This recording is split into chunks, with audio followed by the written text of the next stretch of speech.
ලියා ගන්න. ජලාශයක මීටර 4ක් ගැඹුරකින් සිටින මාළුවෙකු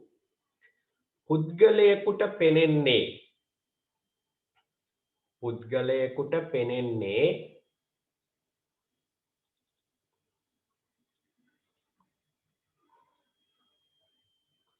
මීටර 3ක් ගැඹුරෙන් සිටින්නාක් මෙනි. පුද්ගලයෙකුට පෙනෙන්නේ මීටර 3ක් ගැඹුරෙන් සිටින්නාක් මෙනි.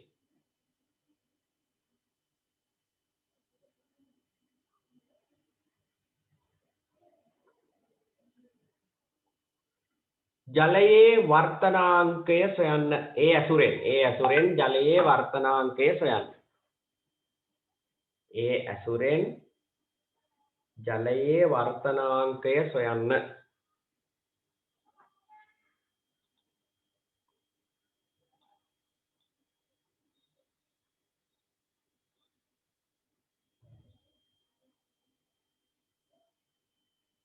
ජලාශයක මීටර 4ක් ගැඹුරෙන් සිටින මාළුවෙකු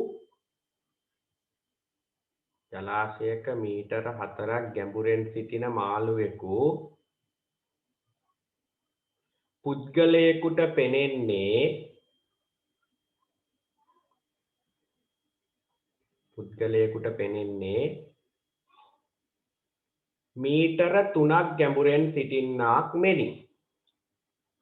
මීටර 3ක් ගැඹුරෙන් සිටින්නාක් මෙනි.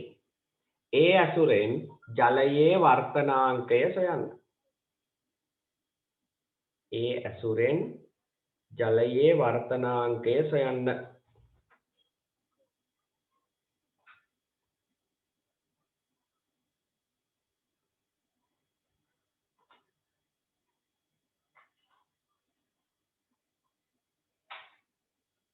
ලියන්න බලන්න වර්තනාංකය. දැන් සමීකරණය මතකයිනේ. වර්තනාංකය සමානයි සත්‍ය ගැඹුර බෙදීම දෘශ්‍ය ගැඹුර.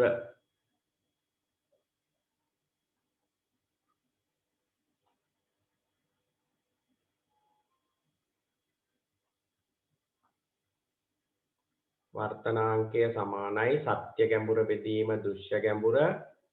කියන්න සත්‍ය ගැඹුර කීයද දෘශ්‍ය ගැඹුර කීයද කියලා. සත්‍ය ගැඹුර කියන්නේ මාළුව ඇත්තටම ඉන්න ගැඹුර.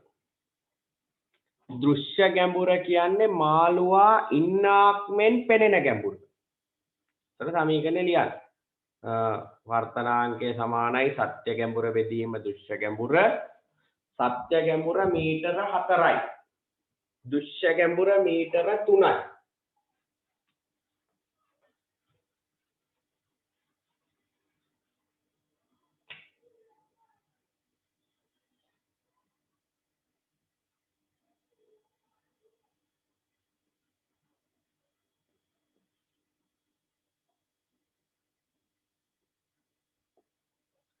සත්‍ය ගැඹුර මීටර 4යි. දෘශ්‍ය ගැඹුර මීටර 3යි. මීටර වලට මීටර කැපෙනවා. 4 3ෙන් බෙදා 1.33යි වර්තනාංකය. ජලයේ වර්තනාංකය 1.33යි. හරිනේ. දැන් ඔන්න ඔය විදිහට අපිට කතා කරන්න පුළුවන් ගැඹුර ආශ්‍රිතව වර්තනාංකය සෙවීම. හරි මේක මකනවා.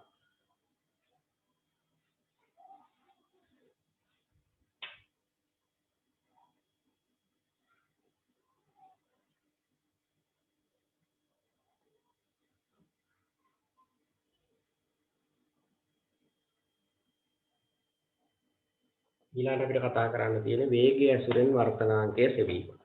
වේගය ඇසුරෙන්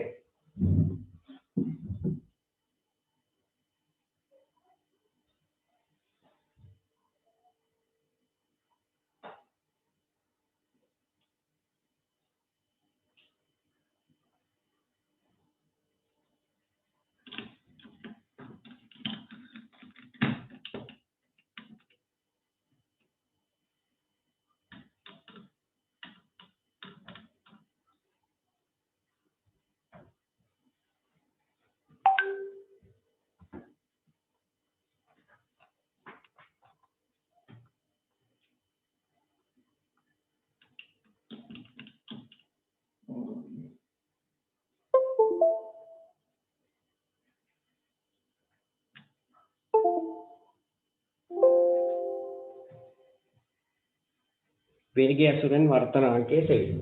හරි. මෙතෙන්දි වර්තනාංකය හොයන සමීකරණය තමා වේගය ඇසුරෙන් වර්තනාංකය හොයන සමීකරණය තමා මෙන්න මේක. වේගය ඇසුරෙන් වර්තනාංකය සමානයි රික්තයකදී ආලෝකයේ වේගය බෙදනවා අදාළ මාධ්‍යයේදී.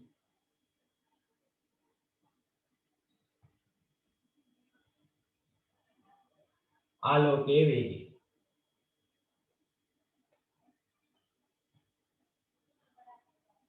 රික්තයකදී ආලෝකයේ වේගය බෙදනවා අදාළ මාධ්‍යයකදී ආලෝකයේ වේගය. දැන් උදාහරණයක් බලමු. අපිට පොතේ තියෙනවා ජලයේදී ආලෝකයේ වේගය තියෙනවා 2.25 වැඩි කිරීම 10.8 2.25 වැඩි කිරීම 10.8 රික්තයකදී ආලෝකයේ වේගය 3 වැඩි කිරීම 10.8. එහෙනම් වේගය ඇසුරෙන් මම මෙහෙම ලිව්වා වේගය ඇසුරෙන් ජලයේ වර්තනාංකය හෙව්වොත් ජලයේ වර්තනාංකය සෙව්වොත් වේගය ඇසුරෙන් ජලයේ වර්තනාංකය සමානයි රික්තයකදී ආලෝකයේ වේගය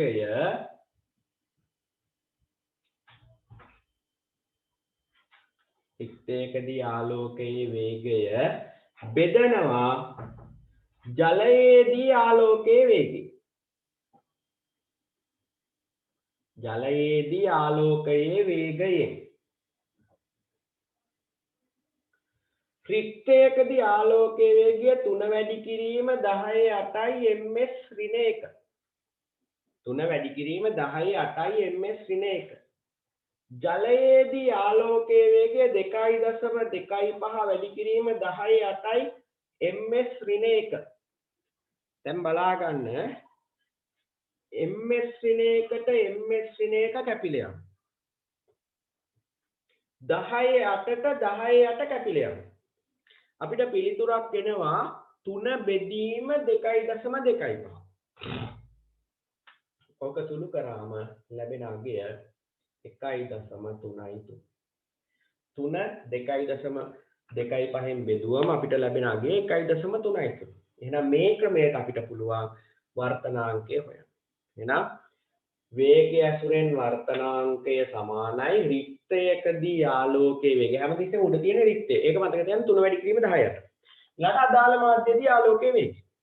රික්තයකදී ආලෝකයේ වේගය බෙදනවා අදාළ මේක හරි ලේසි. ඕගොල්ලන්ට විභාගයට આવොත් මෙන්න මේ සමීකරණයට මේ දෙක ආදේශ කරන්න එන්නේ. ඒක ඇති දෙයක් නෑ. රික්තයකදී ආලෝකයේ වේගය හොයා ගන්නවා. අදාළ මාධ්‍යයේදී ආලෝකය. අපි ඒක මතක තියාගන්න මේක රික්තයකදී ආලෝකයේ වේගය 3 වැඩි කිරීම 10ට. අදාළ මාධ්‍යයේදී ආලෝකයේ වේගය අපිට දෙනවා මේකෙන් මේක බෙදුවා උත්තරයක් එනවා. වර්තනාංකයට ඒකක නෑ මතක තියාගන්න. අගයක් විතරයි තියෙන්නේ. හරි. ඔකේ සටහනක් දාගන්න ඔය විදියට.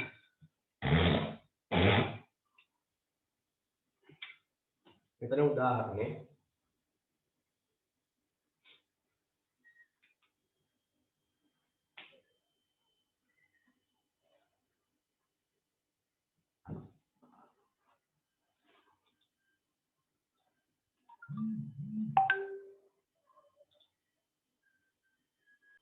දැන් මම මේ කතා කරන කොටසත් වර්තනාංකයට සම්බන්ධව කොටසක්.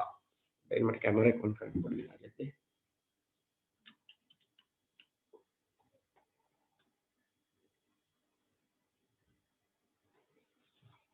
හරි. දැන් ඔන්න ආලෝක කිරණයක් පතිත වෙනෝ රික්තයක් හෝ වාතය දිගේ. දැන් මම මෙහෙම මෙතන ඉරක් ඇන්දොත් මේ ඉරට උඩින් තියෙන රික්තයක්. එහෙම නැත්නම් වාතය. අර රික්තයක් කියමු රික්තයක්. රික්තකයක්. මේ රික්තකයේ ඉඳලා ආලෝකය මෙහෙම එනවා. ඇවිල්ලා ගමන් කරන ජලයට හරි මොනවා හරි මාර්ගයකට ජලයට කියලා හිතන්න. දැන් ඉරෙන් උඩ තියෙන රික්තයක් යට තියෙන ජලය. එතකොට අපි කියන්නේ රික්තකයකට සාපේක්ෂව ජලයේ වර්තනාංකය. මෙතෙන්දී අපි කියන්නේ කෙලින්ම ජලයේ වර්තනාංකය. පළමු මාධ්‍ය රික්තයක් වූ විට අපි වර්තනාංකය හඳුන්වන්නේ දෙවන මාධ්‍යයේ වර්තනාංකය. මේක තේරුම් නැත්තම් ඔන්න ආලෝක කිරණයක් එනවා රික්තකයක් කරා. ඒ ආලෝක කිරණය යනවා දියමන්ති වලට. එතකොට අපි කියන්නේ රික්තකයකට සාපේක්ෂව දියමන්ති වල වර්තනාංකය කියලා කියන්නේ. අපි කෙලින්ම කියන්නේ දියමන්ති වල වර්තනාංකය. එතෙන්දී භාවිතා වන වචනේ තමයි දියමන්ති වල වර්තනාංකය. අපි හිතමු මෙතන තියෙන ජලය උඩ. මෙතන තියෙන ජලය උඩ. උඩ තියෙන ජලය. යට තියෙන වීදුරු. එතකොට අපිට කියන්න බෑ වීදුරු වල වර්තනාංකය කියලා.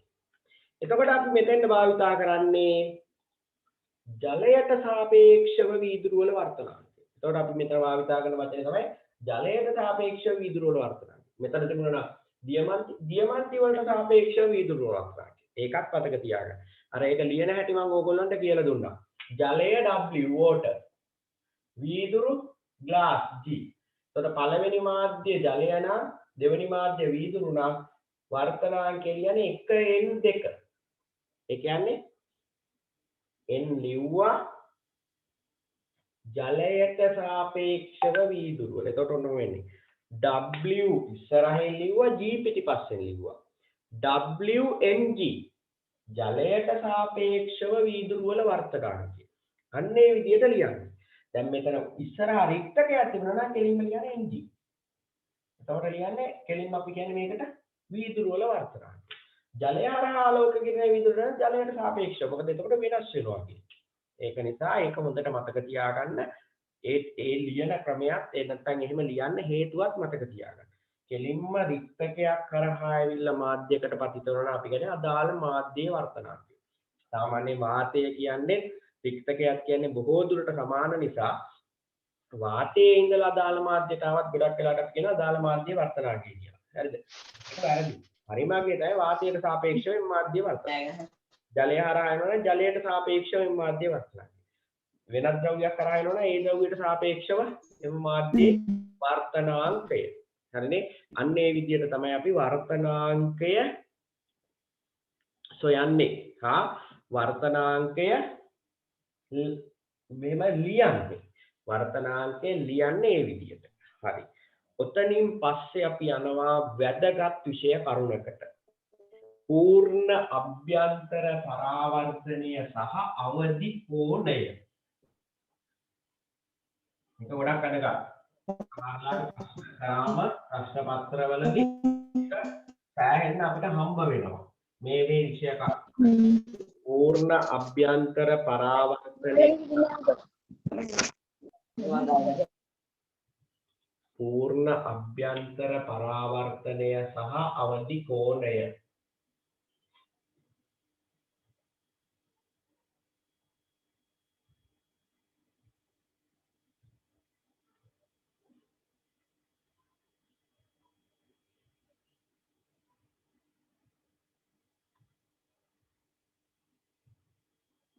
හරි. දැන් හොඳට අහගන්න. මේක ටිකක් අපි මුල ඉඳලාම යමු. හොඳටම තේරුම් ගන්න පුළුවන් විදිහට අපි කතා කරමු. එතකොට අපි ඉගෙන ගත්ත මුලින්ම ගහනතර මාධ්‍යයක ඉඳලා විරලතර මාධ්‍යයකට ආලෝකය ගමන් කරන කොටයි විරලතර මාධ්‍යයක ඉඳලා ගහනතර මාධ්‍යයකට ආලෝකය ගමන් කරන කොටයි නැමෙන විදිය ආලෝකය. දැන් මම මෙහෙම ඇද්දොත් ඒක පොඩ්ඩක් මම මතක් කරනවා මෙතන. හරිද? මේ තියෙන්නේ උඩ තියෙන්නේ අපි හිතමු මෙතන තියෙන්නේ ගහනතර මාධ්‍ය මෙතන තියෙන්නේ විරලතර. මේ විරල මාධ්‍ය. මේ තියෙන්නේ ගහනතර මාධ්‍ය. හරිද? විරල මාධ්‍යයට අපි ගමු වාතය. මෙතන ගමු අපි වීදුරු. මේ තියෙන්නේ මේක විරල නම් මේක ගහනතර වෙන්නේ නැහැ. මේ තියෙන්නේ ගහනතර මාධ්‍යයක් අපි ගමු ජලය. මෙතන මේ තියෙන විරලතර මාධ්‍යයක් අපි ගමු ජලය. මොකද වීදුරු වලට සාපේක්ෂව ජලය විරලතරයි. දැන් ඔන්න ආලෝක කිරණයක් වැටෙනවා මෙතන. මේක අවස්ථා දෙකක්. මේ මතක් කරන එක කරන්නේ මේ තියෙන විරලතර මාධ්‍යයක ඉඳලා ගහනතර මාධ්‍යයකට ආලෝක කිරණයක් වැටෙන හැටි. අපි දන්නවා විරලතර මාධ්‍යයක ඉඳලා ගහනතර මාධ්‍යයකට ආලෝකය ගමන් කරද්දී ආලෝකයේ අභිලම්බයේ දෙසට නැගෙනවා. මෙන්න මෙහෙට නැගෙනවා. මේ තියෙන ගහනතර මාධ්‍යයක ඉඳලා විරලතර මාධ්‍යයකට ආලෝක කිරණයක් ගමන් කරන හැටි. අපි දන්නවා ගහනතර මාධ්‍යයක ඉඳලා විරලතර මාධ්‍යයකට ආලෝකය ගමන් කරනකොට අභිලම්බයෙන් ඉවතට නැමෙනවා. මෙහෙට. දැන් ඒක ඔළුවේ තියෙනවා. මේ පූර්ණ අභ්‍යන්තර පරාවර්තනය ගැන කතා කරන්න ඉතල මෙන්න මේක අපේ ඔළුවේ තියෙනවා. ඒ කියන්නේ ගහනතර මාධ්‍යක සිට විරලතර මාධ්‍යකට ආලෝකය ගමන් කරද්දී ආලෝකය නැමෙන්නේ අභිලම්බයෙන් ඉවතට. මේ තියෙන අභිලම්බයෙන් ඉවතට නැමෙනවා. හරි දැන් මම මේක කන පිට හරවලා අඳිනවා. මේ බලන්න. දැන් මේ තියෙන්නේ ගහනතර මාධ්‍ය. මේ තියෙන්නේ විරලතර මාධ්‍ය. එතකොට මෙතන තියෙන්නේ වීදුරු. මෙතන තියෙන්නේ ජලය. දැන් ඔන්න ආලෝක කිරණයක් ගමන් කරනවා මේ. දැන් මේකම තමයි අඳින්නේ. දැන් ඔයගොල්ලන්ට පේන මේකේ මෙහෙන් ඇවිල්ලා මෙහෙ යන්නේ. දැන් මේක යටින් එන්නේ. දැන් ආලෝක කිරණය මෙහෙම ගමන් කරනවා. නැමුනේ නැත්තම් මෙහෙම ගමන් කරනවා. අපි දන්නවා මෙතන ගහනතර මාධ්‍යයක ඉඳලා විරලතර මාධ්‍යයකට ආලෝකය ගමන් කරද්දී අභිලම්බයෙන් ඉවතට. ඒ කියන්නේ මේ පැත්තට නේ මේ පැත්තට අභිලම්බයේ දෙසට වෙන්න. මෙන්න මෙහෙම නැමෙනවා. අභිලම්බයෙන් ඉවතට නැමෙනවා. ඒක පැහැදිලිනේ මේ දැන් මේකම තමයි යන්නේ මේ අනිත් පැත්ත හරවනවා. හරිද? මොකද මේක දැන් අපි කතා කරන්නේ මේ පූර්ණ අභ්‍යන්තර වාදයේ අවදි කොනේ මෙන්න මේ විදියට ඇංගල. ඒකයි මම මේ විදිය ඉස්සෙල්ලා කියලා දුන්නේ. එහෙනම් ඔන්න අපි දැන් දන්නවා ගහනතර මාධ්‍යයක ඉඳලා විරලතර මාධ්‍යයකට ආලෝක කිරණයක් ගමන් කළොත් ආලෝකය අභිලම්බයෙන් ඉවතට නැමෙනවා. මොකද අපි මේක මතක් කරගත්තේ මේ පූර්ණ අභ්‍යන්තර පරාවර්තනය කියන සංසිද්ධිය වෙන්නේ ගහනතර මාධ්‍යයක ඉඳලා විරලතර මාධ්‍යයකට ආලෝකය ගමන් කළොත් විතරයි. මේ වෙලාවේ පූර්ණ අභ්‍යන්තර පරාවර්තනය වෙන්නේ නැහැ. විරල මාධ්‍යයක ඉඳලා ගහනතර මාධ්‍යයකට ආලෝකය ආවත් පූර්ණ අභ්‍යන්තර පරාවර්තනයක් වෙන්නේ නැහැ. පූර්ණ අභ්‍යන්තර පරාවර්තනය වෙන්නේ ගහනතර මාධ්‍යයේ ඉඳලා විරලතර මාධ්‍යයකට ආලෝක කිරණයක් පතනය වුණා. දැන් මම අඳිනවා ගහනතර මාධ්‍යයක ඉඳලා විරලතර මාධ්‍යයකට ආලෝක කිරණයක් පතිත වෙන හැටි. ඇඳලා මම ටික ටික පතන කෝණය වැඩි කරනවා. බලා ගන්න. එහෙම අවස්ථා හතරක් අඳිනවා. මේක හරි ලේසියි. ඔයගොල්ලෝ දැන් මේ ටික තේරුණා නම් ඉස්සරහට එමීට ඒතර මේ සම්පූර්ණ කොටසම තේරුම් ගන්න පුළුවන්. මේක අමාරු නෑ. හරිද? දැන් මම මේ වගේ අවස්ථා හතරක්. දැන් ඔළුවේ තියෙනවනේ මේක. ගහනතර මාධ්‍යයක ඉඳලා විරලතර මාධ්‍යයකට යද්දී අභිලම්බයෙන් ඉවතට. මේ පැත්ත නම් ඒත් අභිලම්බයෙන් ඉවතට. අභිලම්බය මේ. අභිලම්බයේ දෙසට නම් මේ පැත්තට. මේක අඩේන්නේ මෙහෙ වෙනවා. අනිත් පැත්තට. හරි. බලමු.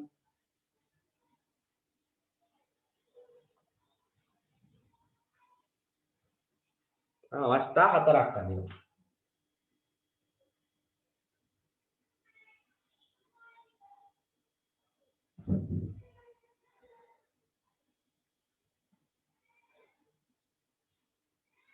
පළවෙනි අවස්ථාව තමයි අර සාමාන්‍ය අවස්ථාව. මෙන්න අභිලම්බය.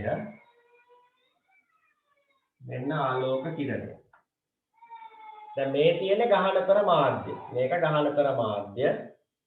මේක ගහනතර මාධ්‍ය. මේ ගහනතර මාධ්‍ය. ගහනතර මාධ්‍ය. හරිද? උඩ තියෙන්නේ විරලතර මාධ්‍ය. විරලතර මාධ්‍ය. විරලතර මාධ්‍ය. විරලතර මාධ්‍ය. අපි හිතමු යට තියෙන්නේ ජලය.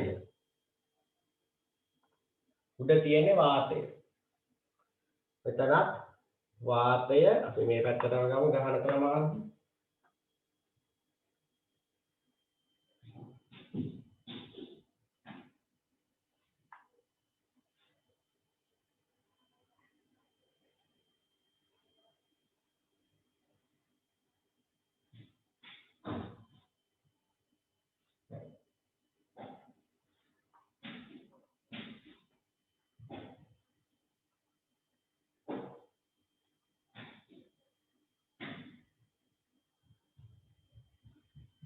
හරි.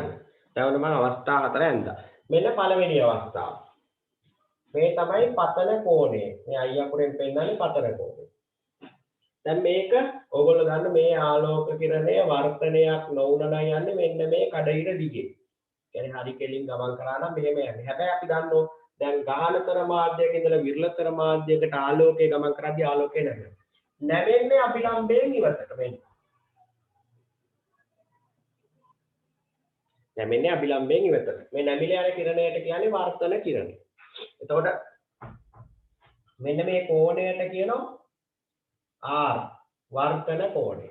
මේ තියෙන්නේ I පතන කෝණය. හරිද? I පතන කෝණය R වර්තන කෝණය අභිලම්බයෙන් ඉවතට නැගෙනවා. මෙන්න දෙවෙනි අවස්ථාව. දැන් මේකම මේ කිරණයමයි යන්නේ ටික ටික වැඩි කරලා. දෙවෙනි අවස්ථාවේදී මම පතන කෝණය මීට වඩා වැඩි කරනවා. දැන් ඕගොල්ලන්ට පේන මෙතන පතන කෝණය සාමාන්‍ය අංශක 30ක් විතර. දැන් ඔන්න පතන කෝණය මම තව වැඩි කරා. සත්‍ය එක වගේ නිසා වෙන්නේ. දැන් මොකද්ද වෙලා තියෙන්නේ මේ කෝණයට වඩා මෙතන පතන කෝණය වැඩි වෙනවා. හරිද? මේ දෙවෙනි අවස්ථාවේදී අපි කරේ මොකද්ද? පතන කෝණය වැඩි කරා.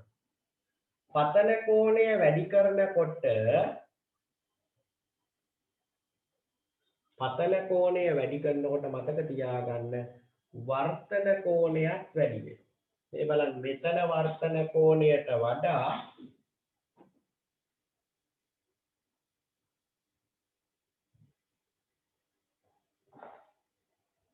මෙතන වර්තන කෝණය වැඩි. පතන කෝණය වැඩි කරනකොට වර්තන කෝණයක් වැඩි වෙනවා. ඔන්න දෙවෙනි අවස්ථාවේ පළවෙනි අවස්ථාවේ මේ පළවෙනි අවස්ථාව. මේ දෙවෙනි අවස්ථාව. මම ලියන්න අන්තිමට වෙන දේ ලියන්න. ඊට පස්සේ මම තව දුරටත් පතන කෝණය වැඩි කරනවා. දැන් මීටත් වඩා මෙතන පතන කෝණය වැඩි. එතකොට ඊට සාපේක්ෂව වර්තන කෝණයක් වැඩි වෙනවා. අපි ඉගෙන ගත්තා ඉස්ලෙන් නියමයේ පතන කෝණයේ sin අගයයි වර්තන කෝණයේ sin අගයයි අතර අනුපාතය නියතයක්. පතන කෝණය තවත් වැඩි කරනකොට වර්තන කෝණය තවත් වැඩි වෙලා වර්තන කෝණය අංශක 90ක් වෙනවා. 90ක් වෙල මේ ආලෝක කිරණය ජාතයයි ජලයයි වෙන් කරන පෘෂ්ඨය දිගේ ගමන් කරන්න ගන්නවා. මෙන්න මේ වෙලාවේ හොඳට අහගන්න. වර්තන කෝණය අංශක 90ක් වෙන විට මෙන්න මේ පතන කෝණය හඳුන්වනවා අවදි කෝණය කියලා. අවදි කෝණය. මෙතෙන්දි මෙන්න මේ I වලට දෙන නම තමයි අවදි කෝණය. අවදි කෝණයට භාවිතා කරන්නේ කැපිටල් C අකුර. මෙතෙන්දි I කියලා කියන්නේ එහෙනම් අවදි කෝණය. එහෙනම් දැන් ඔන්න ඕගොල්ලෝනේ අහනවා අවදි කෝණය යනු කොහොමද? බලන්න මම කියන හැටි. ගහනතර මාධ්‍යක සිට විරලතර මාධ්‍යයකට ආලෝක කිරණයක් වර්තනය වීමේදී වර්තන කෝණයේ අංශක 90ක් වන විට මේ වර්තන කෝණය සිම්පල් R වර්තන කෝණයේ අංශක 90ක් වන විට පතන කෝණය අවදි කෝණය යනුවෙන් හඳුන්වනු ලැබේ. එතකොට පතන කෝණයට කියන්නේ අවදි කෝණය. දැන් ඊළඟට මම හතරවෙනි අවස්ථාවේදී මේ අවදි කෝණයටත් වඩා වැඩි කෝණයකින් ආලෝකය යොමු කරනවා. දැන් මේ වෙලාවේ ඔබ කරන්නේ මොකද? අවදි කෝණයටත් වඩා වැඩි කෝණයකින් මේ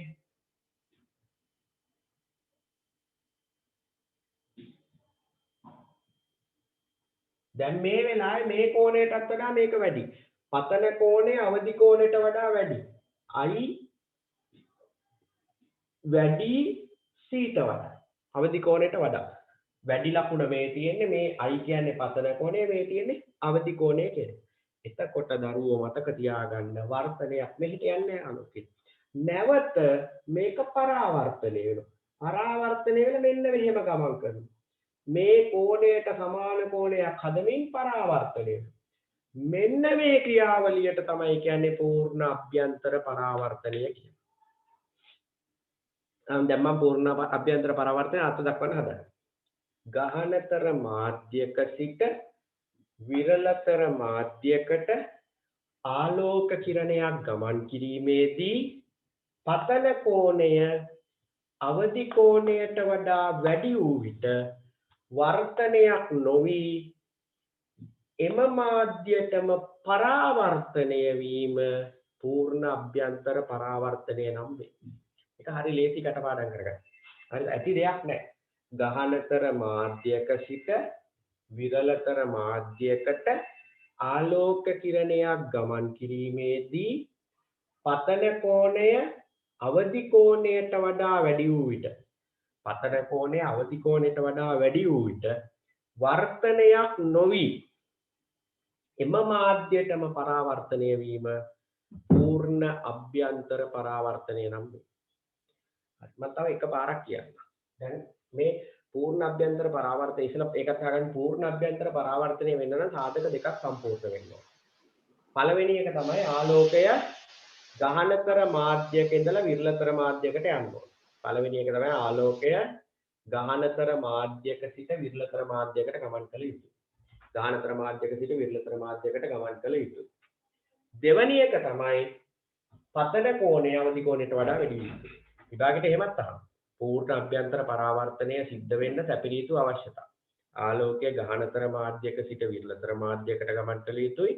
පතන කෝණයට වඩා අවදි කෝණය වැඩි විය යුතුයි. එහෙම වුණොත් විතරයි පූර්ණ අභ්‍යන්තර පරාවර්තනයක් වෙන්නේ. දැන් ආපහු එකපාරක් කියලා දෙන්නම් අහගන්න. මේ තියෙන ගහනතර මාධ්‍යයක ඉඳලා විරලතර මාධ්‍යයකට ගමන් කරන ආලෝක කිරණය. ගහනතර මාධ්‍යයක ඉඳලා විරලතර මාධ්‍යයකට ගමන් කරන ආලෝක කිරණය. මෙතෙන්දී I කියන්නේ පතන කෝණය, R කියන්නේ වර්තන කෝණය. මෙතෙන්දී අභිලම්බයෙන් ඉවතට වර්තනය වෙනවා. එතකොට පතන කෝණයට වඩා වර්තන කෝණය විශාලයි. ඊට පස්සේ දෙවෙනි අවස්ථාවේදී පතන කෝණය තවදුරටත් වැඩි කරනවා. එතකොට ඊට සාපේක්ෂව වර්තන කෝණයක් වැඩි වෙනවා. තුන්වෙනි අවස්ථාවේ පතන කෝණය තවදුරටත් වැඩි කරනවා. I තවත් වැඩි කරනවා. එතකොට වර්තන කෝණය අංශක 90ක් වෙනවා. වැඩි වෙලා වර්තන කිරණය වර්තන පෘෂ්ඨය දිගේ ගමන් කරනවා. මේකට කියන්නේ වර්තන පෘෂ්ඨය කියලා. මාධ්‍ය වෙන් කරන පෘෂ්ඨය. වර්තන පෘෂ්ඨය දිගේ ගමන් කරනවා. සර් අකුණු ගහනවා. ඔව් අකුණු ගහනවා නම් ලියුම. සර් අකුණු ගහනවා. අකුණු ගහනවා නම් අයින් වෙන්න. අයින් වෙනවා සර් හොඳේ. අයින් වෙන්න. අකුණු ගහනවා නම් අයින් වෙන්න. ඉන්න එපා. හරි. වර්තන කෝණය අංශක 90ක් වෙනවා. මට පොඩ්ඩක් විනාඩියක් දෙන්න.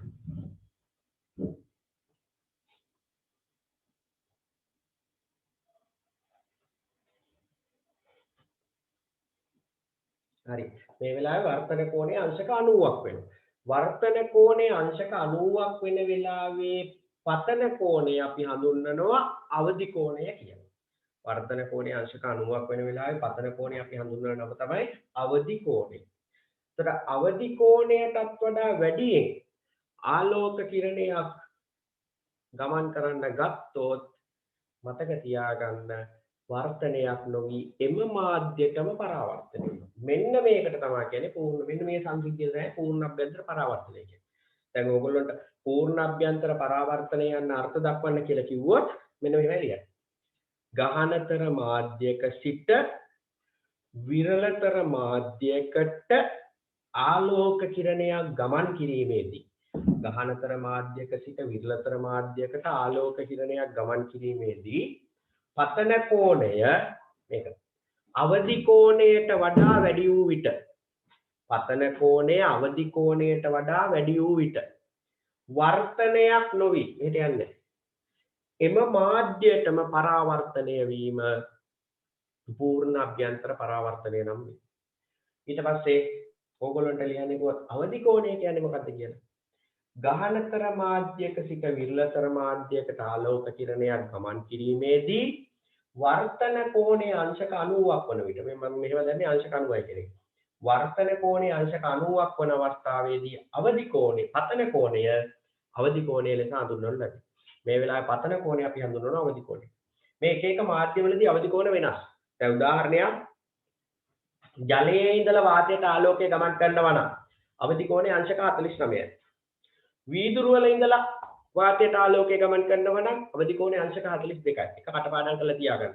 ජලයේ නැතත් වීදුරු වල කටපාඩම් කරලා තියන වීදුරු වල අවදි කෝණය අංශක 42යි. 42කට වඩා වැඩි වුණොත් වර්තනයක් වෙන්නේ නැහැ. පරාවර්තනයක් වෙන්නේ. ඊළඟ දියමන්ති වල අවදි කෝණය 24යි. අංශක 24යි. දියමන්තියක් ඇතුළට ආලෝකය ගියොත් ලේසියෙන් එළියට එන්නේ. මොකද දියමන්තියක් ඇතුළට යන ආලෝකය එළියට එන්න නම් අංශක 24ට අඩු කෝණයකින් දියමන්ති පෘෂ්ඨයට වැටෙනවා. එහෙම වැටෙන්නේ නැහැ. ඒ නිසා දියමන්තියක් ඇතුළට ආලෝකය ගියාට පස්සේ කැරකි ආලෝකය දියමන්තිය ඇතුළේ ගමන් කරනවා. එතකොට අපිට පේනවා දියමන්තිය අනිත් ඒවාට වඩා දිලිසෙනවා. ඒ වගේම අපි මණිකක් කපනකොට ඒ පෘෂ්ඨ කපන්නේ මණික ඇතුළට යන ආලෝකය මණික ඇතුළට යන ආලෝකය නැවත එළියට එන එක වළක්වන්න. අවදි කෝණයට වඩා වැඩි කෝණයකින් හැමතිස්සෙම අර පෘෂ්ඨයට වැටෙනවා. එතකොට ඇතුළේ ආලෝකය කරකැවි කැවිදෙනවා. එතකොට මණික දිලිසෙනවා. ඔන්න මේවා අතක තියාගන්න. ඔය මේවා පූර්ණ අභ්‍යන්තර පරාවර්තනය යොදා ගන්න අවස්ථා. මණික් දිලිසීම, හරිද? ඔයගොල්ලෝ දැකලා ඇති සමහර වෙලාවට රාත්‍රී කාලේ පූසෝ බල්ලොන්ගේ ඇස් වලට ආලෝකය වටනවා. ආයි දිලිසෙල මැණික් කැට වගේ දිලිසෙල අපිට ඇස් පේන්න ගන්නවා. ඒ වෙන්නේ අපි යවන ආලෝකය ආයි කරකැවිලා අපේ ඇඟට එනවා. වාහනේ පිටිපස්සේ තියෙන වලිග ලාම්පුව කියලා එකක්. ටේල් ලයිට් කියලා කියන්නේ. ටේල් ලයිට් රතු පාටට තියෙන. නැත්තම් ඕගොල්ලෝ දැකලා ඇති බයිසිකල් වල තියෙන අර පැඩල් එකේ පාගන පැඩල් එකේ කහ පාට පටි. වෙන වාහනයක පිටිපස්සෙන් එන ඒකට ආලෝකය වැටුනම අපිට පේනවා මේ ආලෝකය පරාවර්තනය වෙලා ඒක දිලිසිලා එළිය විහිදුවනවා වගේ. මෙන්න මේක කියාවලිය පූර්ණ අභ්‍යන්තර පරාවර්තනය. නැත්තම් ඕගොල්ලෝ අධිවේගී මාර්ගයේ යනකොට අධිවේගී මාර්ගයේ දෙපැත්තේ පොඩි පොඩි අර ප්ලාස්ටික් වලින් හදපු ආලෝක පරාවර්තන ගහලා තියෙනවා. පාර මැද ගහලා තියෙනවා. ඒකෙන් අපිට පාර හොයා ගන්න පුළුවන්. දෙපැත්ත හොයා ගන්න පුළුවන්. පූර්ණ අභ්‍යන්තර පරාවර්තනය නෙමෙයි. අපිට පුළුවන් ප්‍රිස්මයකින් ආලෝකය පූර්ණ අභ්‍යන්තර පරාවර්තනය කළා අංශක 90කින් හරවන්න පුළුවන්. අංශක 180කින් හරවන්න පුළුවන්. මම ඒක කියලා දෙන්නම් ඉස්සරහට. එතනින් ඒක නිසා ওই ප්‍රිස්ම දෙරෙතිය නැත්තම් අර පොළවේ තියෙන ඈත තියෙන වස්තු බලන්න අපි භාවිතා කරන උපකරණ ප්‍රිස්ම දෙරෙතිය. ඒකේ යටිකුරු රූප උඩුකුරු කරලා පේන්නේ ඒකයි. ආලෝකය හරවන පූර්ණ අභ්‍යන්තර පරාවර්තනයේ ආලෝකය හරවන. හරිද? අන්න ඒ විදිහට අපිට පූර්ණ අභ්‍යන්තර පරාවර්තනය යොදා ගන්න පුළුවන්. ඊළඟට ප්‍රකාශ තන්තු. ඒක අපි මේ කලිනුත් ඉගෙනගෙන තියෙන පොඩි පන්ති වලදී. ආලෝකය ගමන් කරන නල වීදුරු වලින් හදපු නල කිව්වට ඒක බටයක් නෙවෙයි. කෙන්දා. ඒ කෙන්දා හරහා එක කෙළවරකින් ආලෝකය යොමු කරන් අනිත් කෙළවරට ආලෝකය ගමන් කරනවා. මෙන්න ක්‍රියාවලිය. පූර්ණ අභ්‍යන්තර පරාවර්තනය. හරි. එහෙනම් අපි මේකේ සටහනක් දාගමු. මොකද්ද මම ලියන්න දුන්නේ අන්තිමට? මට පොඩ්ඩක් කියන්නකෝ ලියන්න දීපු එක. දරුණුවටම අකුණු ගහනවා නම් අයින් වෙන්න. ඕගොල්ලොන්ට රෙකෝඩින් එක දානවා. හොඳේ. ඒක නිසා මේ එහෙමයි කියලා පුළුවන් නම් ඉන්න කොහොම හරි කරලා. මොකද මේවා ලියාගෙන එහෙම කරන එක තමයි හොඳම දේ. මට පොඩ්ඩක් කියන්නකෝ අන්තිමට ලියාගත්තු එක මාතෘකාවේදී ලියාගත්තේ. 1.3 නෑ මේ මාතෘකාව ලියාගත්තේ නැත්නම් පූර්ණ අභ්‍යන්තර පරාවර්තනය හා අවදි කෝණය කියලා. ලියාගත්තද? ලියාගත්තා නේ. ඒක යටතේ ලියා ගන්න මෙහෙම. පූර්ණ අභ්‍යන්තර පරාවර්තනය සිදුවීමට නම් පූර්ණ අභ්‍යන්තර පරාවර්තනය සිදුවීමට නම් පූර්ණ අභ්‍යන්තර පරාවර්තනය සිදුවීමට නම්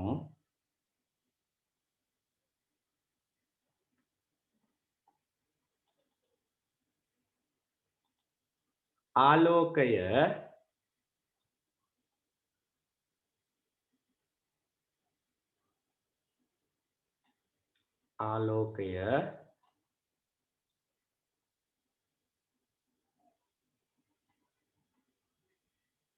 ගහනතර මාධ්‍යක සිට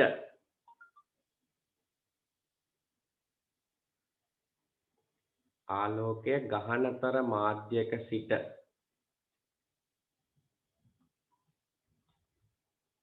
විරලතර මාධ්‍යයකට ගමන් කළ යුතුය.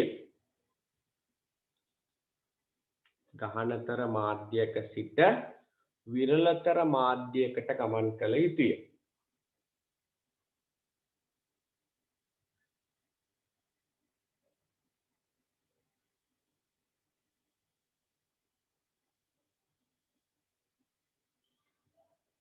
ඊළඟ රූලෙන් පහත දැක්වෙන්නේ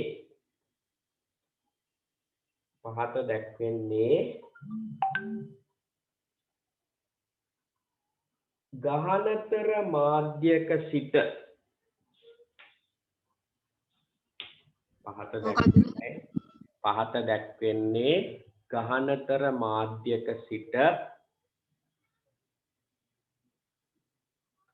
විරලතර මාධ්‍යකට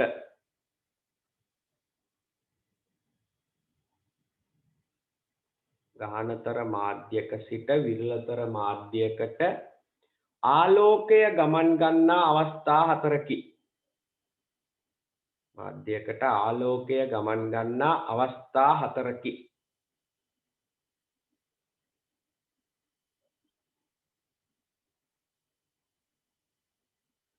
මේ හතර ඇඳගන්න ඉඩ තියලා ඇඳ ගන්න ටිකක් පැහැදිලි එක කොටේ ඇඳ ගන්න නැතුව පොඩ්ඩක් යටින් ලියන්න ඉඩ තියලා ඇඳ ගන්න හොඳද යටින් ලියන්න ඉඩ තියලා 1 2 3 4 උඩින් දාන්න 1 2 3 4 කියලා දාලා ඇඳ ගන්න යටින් පොඩ්ඩක් ලියන්න ඉඩ තියලා එක කොටේ අඳින්න එපා හරි කොහෙන්ද ඇඳ ගන්න බලන්න පළවෙනි රූපය යටින් ලියාගන්නේ ගහනතර මාධ්‍යක සිට විරලතර මාධ්‍යකට ආලෝකය ගමන් කිරීමේදී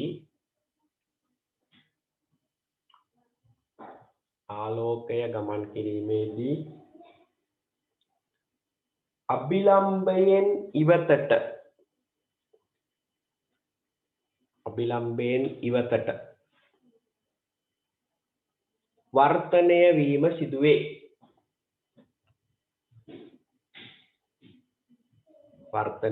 සිදුවේ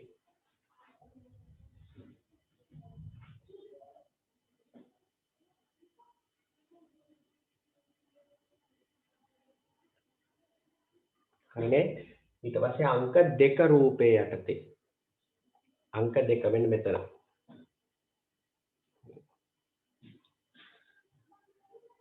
තෙන්දි ලියන්න පළමු අවස්ථාවට වඩා පතන කෝණයේ අගය වැඩි කරනු ලැබේ අංක 2 යටින් ලියා ගන්න පළමු අවස්ථාවට වඩා පතන කෝණයේ අගය වැඩි කරනු ලැබේ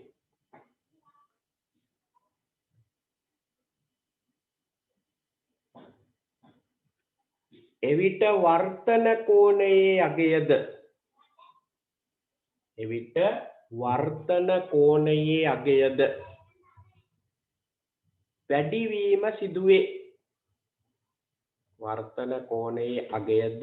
වැඩිවීම සිදුවේ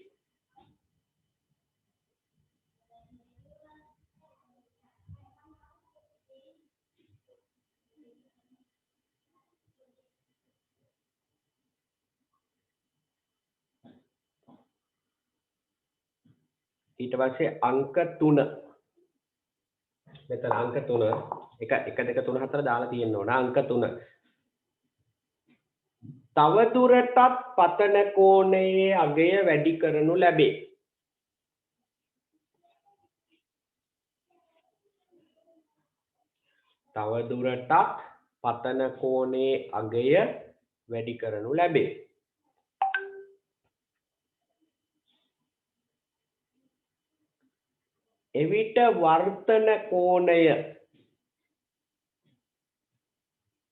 එවිට වර්තන කෝණය අංශක 90ක් බවට පත්වේ වර්තන කෝණය අංශක 90ක් බවට පත්වේ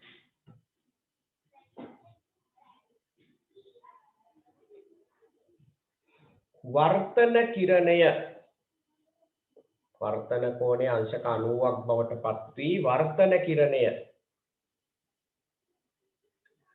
මාධ්‍ය වෙන්කරන පෘෂ්ඨය දිගේ වර්තන කිරණය මාධ්‍ය වෙන්කරන පෘෂ්ඨය දිගේ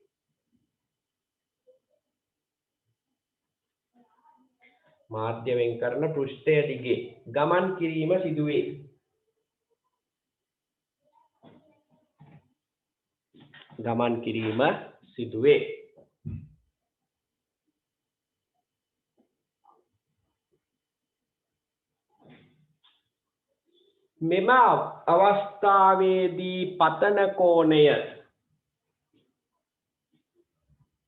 මෙම අවස්ථාවේදී පතන කෝණය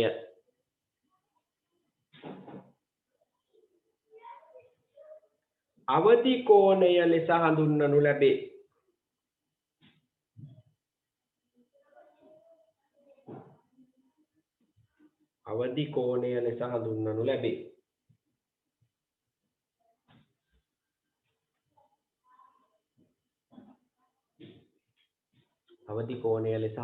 ලැබේ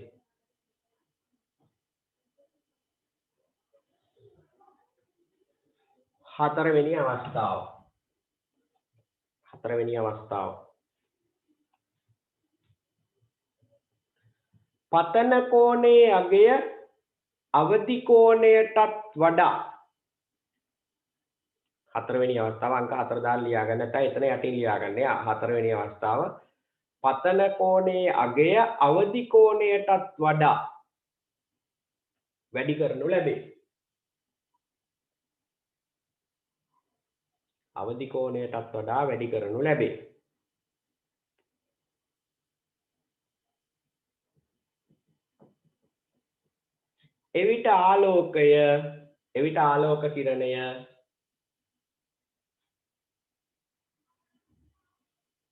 එවිට ආලෝක කිරණය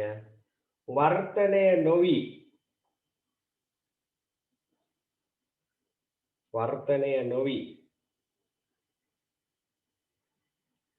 එම මාධ්‍යයටම පරාවර්තනය වීම සිදුවේ. වර්තනය නොවි එම මාධ්‍යයටම පරාවර්තනය වීම සිදුවේ.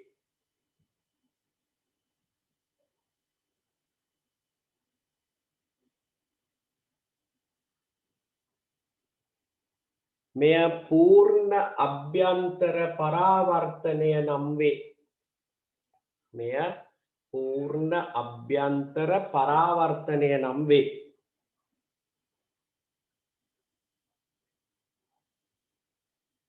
පූර්ණ අභ්‍යන්තර පරාවර්තනය නම් වේ.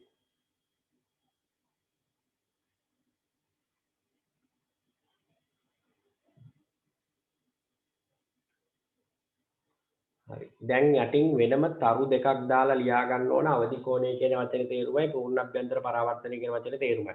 පළවෙනි තරුව දාලා ලියා ගන්න මෙහෙම. පළවෙනි තරුව මේක ගොඩක් වැදගත්. කටපාඩම් කරලා තියා ගන්න මේ විදිහට. ගහනතර මාධ්‍යක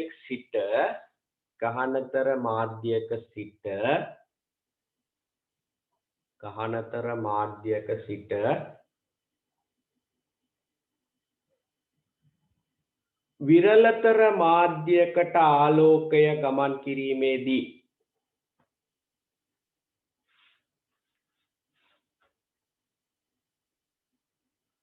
විරලතර මාධ්‍යකට ආලෝකය ගමන් කිරීමේදී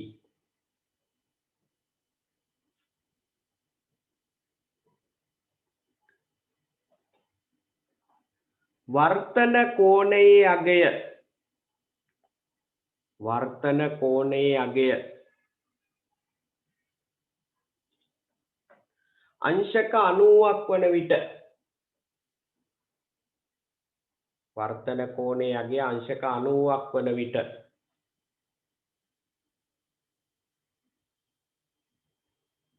පතන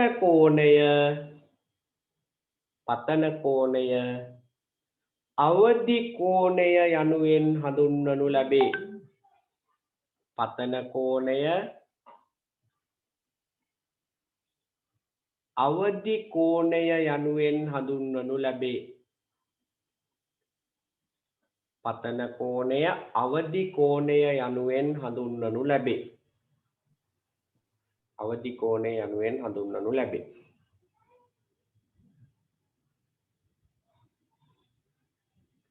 ඊළඟ තරුව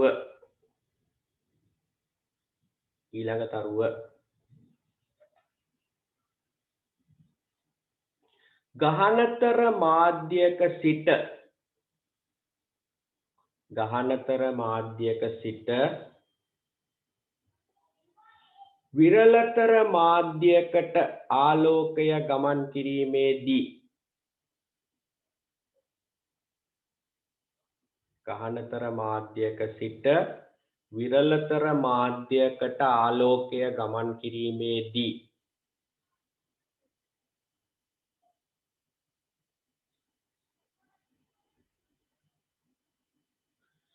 පතන කෝණය අවදි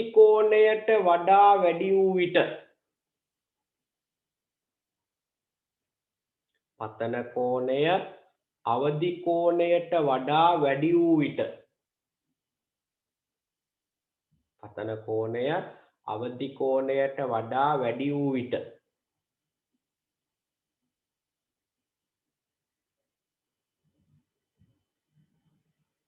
වර්තනයක් සිදු නොවි වර්තනයක් සිදු නොවි පළමු මාධ්‍යයටම වර්තනයක් සිදු නොවි පළමු මාධ්‍යයටම පරාවර්තනය වීම පළමු මාධ්‍යයටම පරාවර්තනය වීම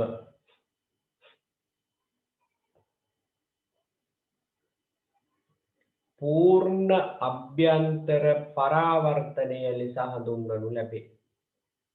පූර්ණ අභ්‍යන්තර පරාවර්තනය ලෙස හඳුන්වනු ලැබේ.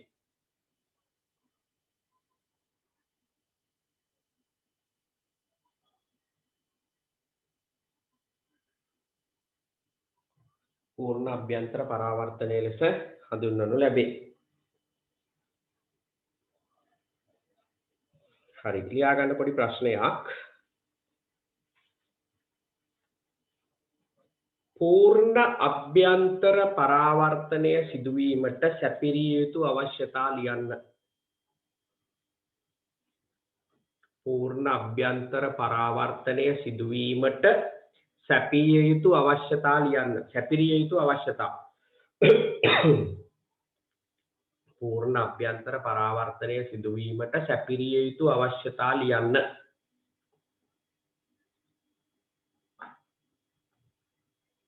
සැපිරිය යුතු අවශ්‍යතා ලියන්න.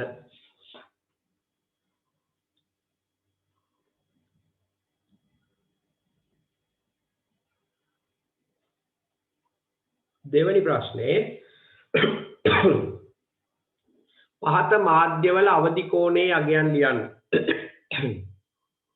පහත මාධ්‍යවල අවදි කෝණයේ අගයන් ලියන්න.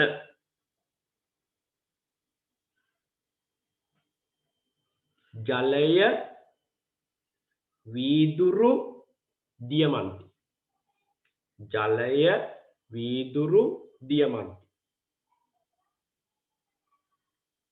හරි, දැන් අහගන්න පූර්ණ අභ්‍යන්තර පරාවර්තනය සිද්ධ වෙන්න නම් සම්පූර්ණ විය යුතු අවශ්‍යතා දෙකක් තියෙනවා. පළවෙනි අවශ්‍යතාවය තමයි ආලෝකය ගහනතර මාධ්‍යයක සිට විරලතර මාධ්‍යයකට ගමන් කළ යුතුයි.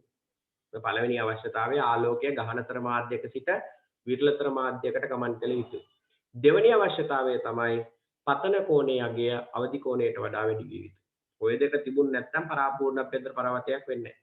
ආලෝකය ගහනතර මාධ්‍යයක සිට විරලතර මාධ්‍යයකට ගමන් කළ යුතුයි. පතන කෝණයේ අගය අවදි කෝණයට වඩා වැඩි විය යුතුයි. හරි. ඔය දෙක ලියන්න. ඊට පස්සේ පොතේ තියෙනවා ජලය, වීදුරු, දියමන්ති වල අවදි කෝණ. පැටින් එකක් ලියන්න ඉක්මනට.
Sir,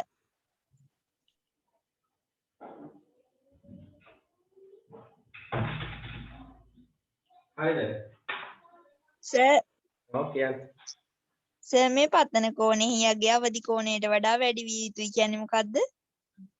ඒ කියන්නේ මෙන්න මේ වෙලාවේ කෝණය මොකක්ද අගිය? වර්තන කෝණය අංශක 90ක් වෙනකොට පතන කෝණය අයි හඳුන්වන්නේ අවදි කෝණය කියලා. මෙන්න මේ කෝණයට වඩා වැඩි වෙන්න ඕන. එහෙම වුණොත් විතරයි පරාවර්තනයක් වෙන්නේ. නැත්තම් වෙන්නේ මේ පැත්තට ගමන් ගන්න එක. අවදි කෝණයේ තියෙන වෙලාව යන්නේ අංශක 90 මෙන්න මේ ඉර දිගේ. අවදි කෝණයට වඩා අඩු නම් වර්තනයක්.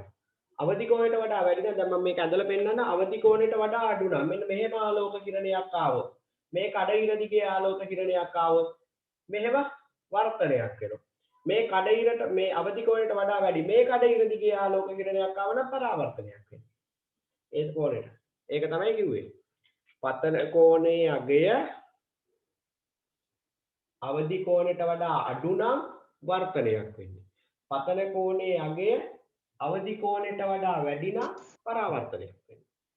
හරිද? ඒක තමයි කිව්වේ අවදි කෝණය කියන්නේ වර්තන කෝණයේ අංශක 90ක් වෙන වෙලාවේ පතන කෝණය. වර්තන කෝණයේ අංශක 90ක් වන විට පතන කෝණය අපි හඳුන්වන්නේ අවදි කෝණය කියලා. අවදි කෝණයට වඩා වැඩි නම් පතන කෝණය එතකොට පරාවර්තනය. මේ වෙලාවේ මේ කෝණයට වඩා දැන් මෙතන අංශක 49 නම් මෙතන අංශක 60ක් විතර. එතකොට පරාවර්තනය. මෙතන අංශක 49 නම් මෙතන අංශක 40ක් විතර. එතකොට වර්තනය. හරිද? පතන කෝණයේ අගය අවදි කෝණයට අගයට වඩා වැඩි කියන තේරුම ඒක. ඔන්න ඔය විදිහට තමයි අපිට එනම් පූර්ණ අභ්‍යන්තර පරාවර්තනය ගැන කතා කරන්න තියෙන්නේ. ඊළඟට මාතෘකාව ලියා ගන්න පූර්ණ අභ්‍යන්තර පරාවර්තනයේ යෙදීම් කියලා. පූර්ණ අභ්‍යන්තර පරාවර්තනයේ යෙදීම්.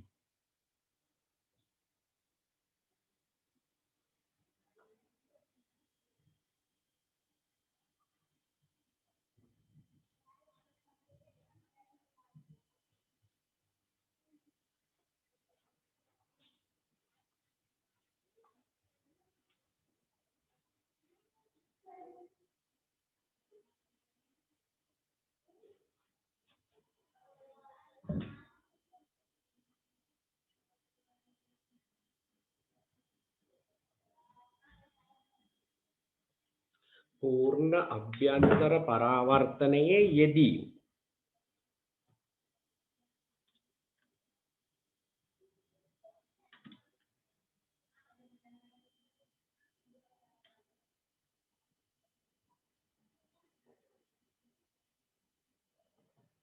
හරි.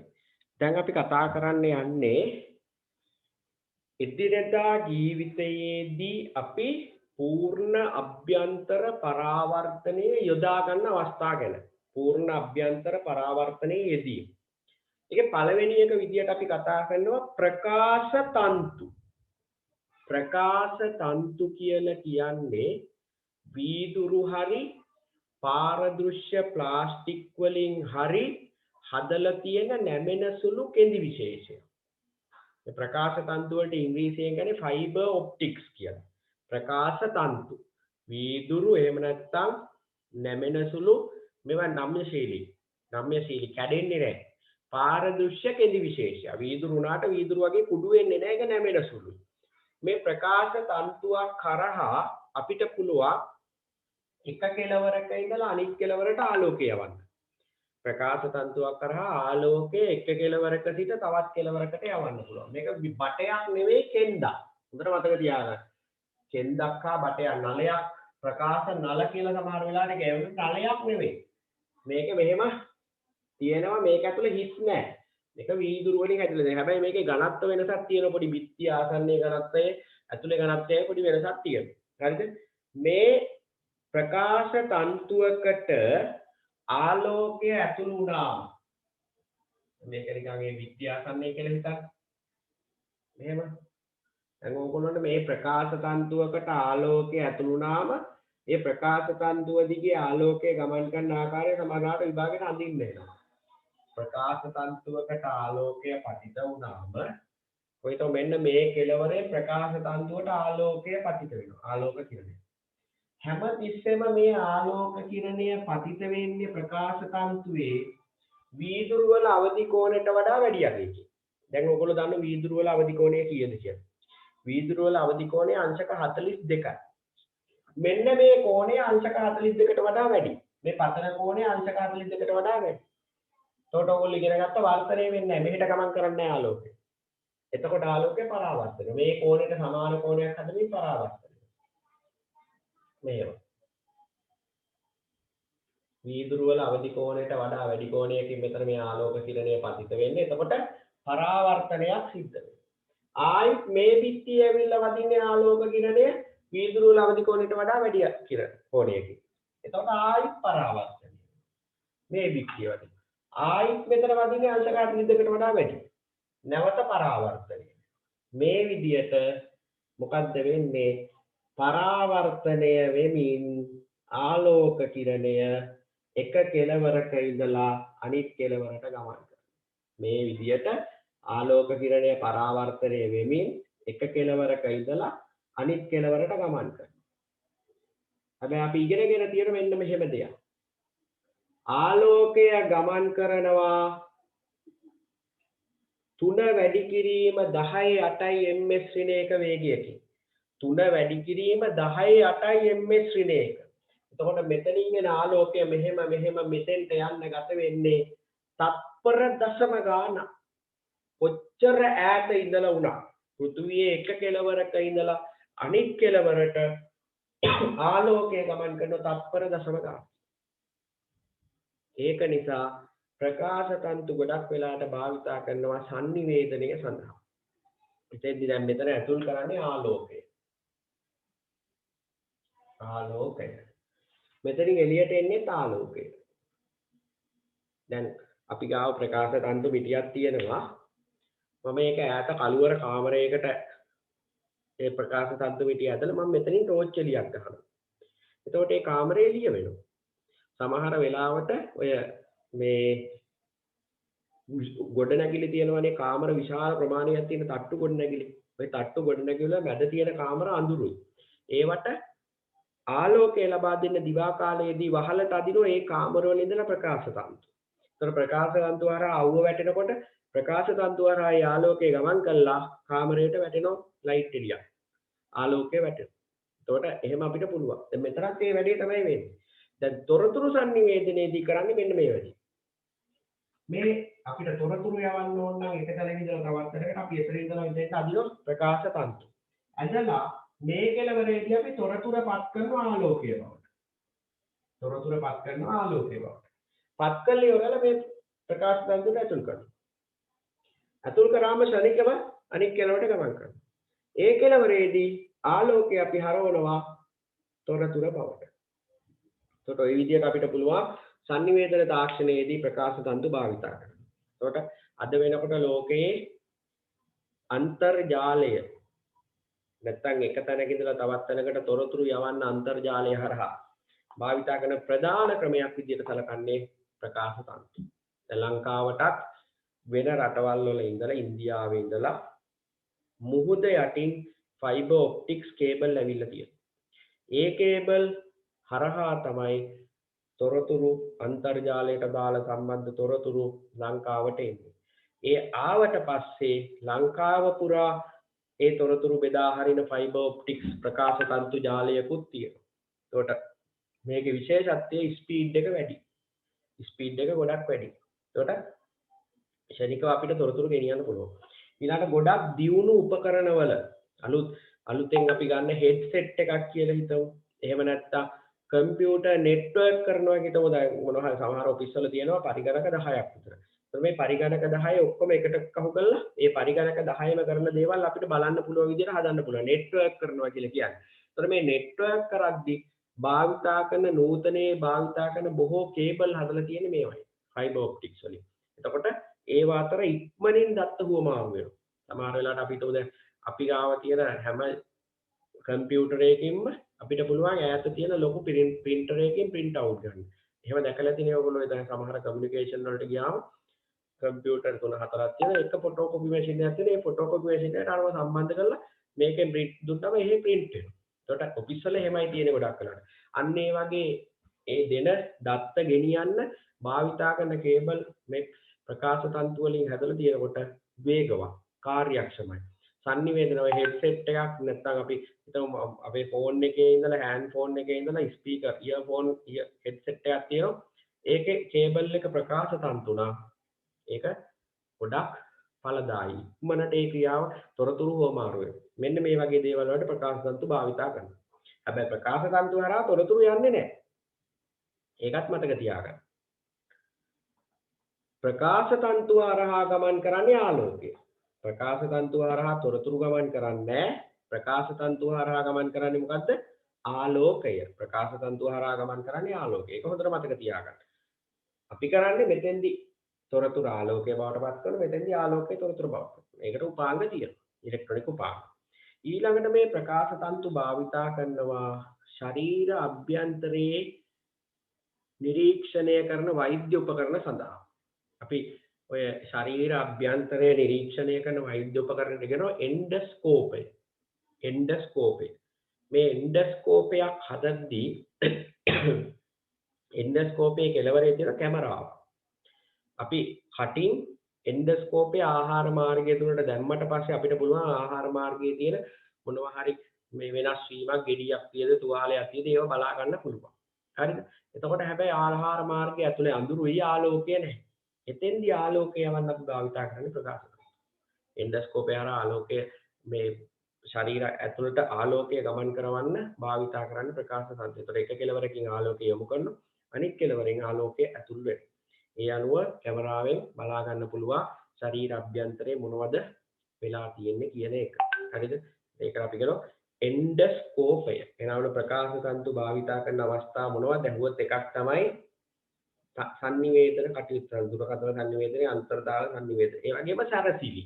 මම අර ඔයගොල්ලන්ට කිව්වේ නිවෙස් එළිය කරනවා කියලා දිවා කාලේ. ඒ වගේ අපිට පුළුවන් ප්‍රකාශ තන්තු ඇඳලා එක එක පැතිවලට එක කෙළවරකින් ආලෝකය යවනවා. ඒක ප්‍රකාශ තන්තුවකට රතු පාට ආලෝකය. අනිත් එකට කොළ පාට. එහෙම අපිට පුළුවන් ලස්සන සැරසිලි හදන්න. ඔය සමහර සැරසිලි සඳහා ප්‍රකාශ තන්තු වායද කුළුණු ආලෝකමත් කරන්න. ඔයගොල්ලෝ දැකලා ඇති දැන් පහුගිය දවසක පෙන්වන රූපවාහිනියේ අර ලෝකයේ ලොකුම කුළුණු වල ඉන්දියාවේ කොඩිය දාලා තිබුණා. ඒ ඉන්දියාවේ කොඩිය දැන් අපි බලනවා එකපාරට ඉන්දියාවේ කොඩිය වැටෙනවා. ඊට පස්සේ වෙන මොකක් හරි අර අලුත් අවුරුද්දට එහෙම තියෙන දැන් ඉන්දියාවේ කොඩිය නම් දැන් මේ කොරෝනා නිසා ඉන්දියාවේ මිනිස්සු වන්නකොට ඒගොල්ලොන්ට මේ ගෞරවය නෙවෙයි ඒගොල්ලොන්ට මේ යාඥාවක් නැත්නම් ඒගොල්ලෝට ආශිර්වාදයක් විදියට තමයි ඒක දැන් මේ වගේ දැන් ඔය සමහර ඔය උත්සවවලදී අපිට පේනවා එක එක විදියට එක එක වෙලාවට එක එක ලයිට් සිස්ටම් එකක් වැටෙනවා. ඒකට ගොඩක් වෙලාවට මේ ක්‍රමයට භාවිතා කරන්න පුළුවන්. නැත්නම් අර බල්බ් බැදලා එහෙම ඕනේ නැහැ. ඒකට එක කෙළවරකින් ආලෝකය දුන්නා අනිත් කෙළවර දක්වා ගමන් කරනවා. ඒකට අපිට ලස්සනට පේන ප්‍රකාශ තන්තුව එළිය වෙලා පේනකොට විවිධ ආලෝක රටා යවන්න පුළුවන්. එක එක ආලෝකය යවනකොට රටා වෙනස් වෙනවා. ඒකට ඔන්න ඔය විදිහට අපිට සැරසිලි සඳහා ප්‍රකාශ තන්තු භාවිතා කරන්න පුළුවන්. නවන ප්‍රකාශ තන්තු වල ප්‍රයෝජන හොත් එකක් තමයි sannivedana කටයුතු වලට. තව එකක් තමයි එන්ඩොස්කෝපය වැනි උපකරණ නිර්මාණය කිරීම. තව එකක් තමයි සැරසිලි කටයුතු සඳහා. තව එකක් දිවා කාලයේ නිවෙස් ආලෝකමත් කරන්න. හරිද? මේ වගේ දේවල් වලට ප්‍රකාශ තන්තු භාවිතා කරන මේ තියෙන ප්‍රකාශ තන්තුවක් කරා ආලෝකය ගමන් කරන ආකාරය. එහෙනම් පළවෙනි එක අපිට ගන්න පුළුවන් පූර්ණ අභ්‍යන්තර පරාවර්තනයේ යෙදීමක් විදියට ප්‍රකාශ තන්තු.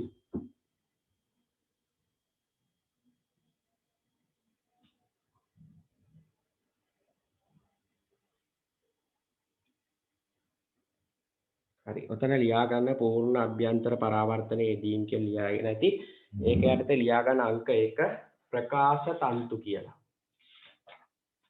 ප්‍රකාශ තන්තු වරහන් ඇතුලේ ප්‍රකාශ කෙඳි. ප්‍රකාශ කෙඳි.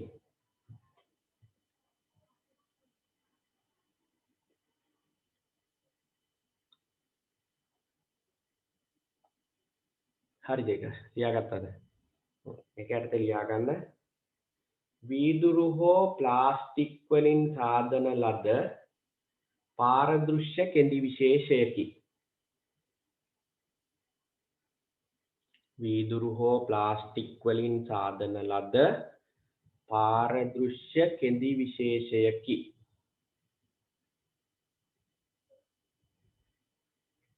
වීදුරු හෝ ප්ලාස්ටික් වලින් සාදන ලද පාරදෘශ්‍ය කෙඳි විශේෂයකි. මේක නැමෙන සුළුයි.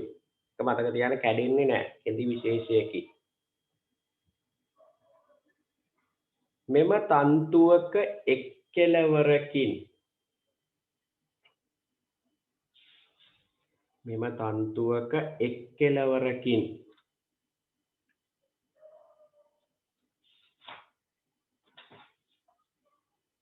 ආලෝකය ඇතුළු කළ විට එක් කෙළවරකින් ආලෝකය ඇතුළු කළ විට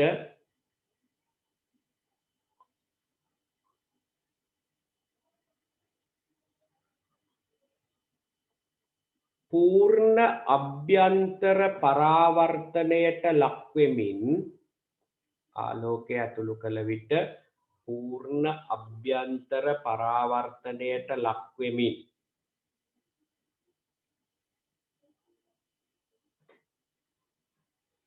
අනෙක් කෙළවර දක්වා ගමන් කිරීම සිදුවේ. ලක්වෙමින් අනෙක් කෙළවර දක්වා ගමන් කිරීම සිදුවේ.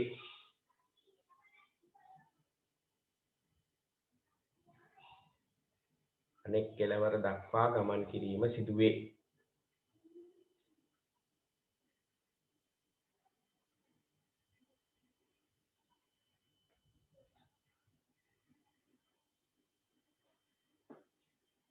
මේ රූපය අඳගන්න.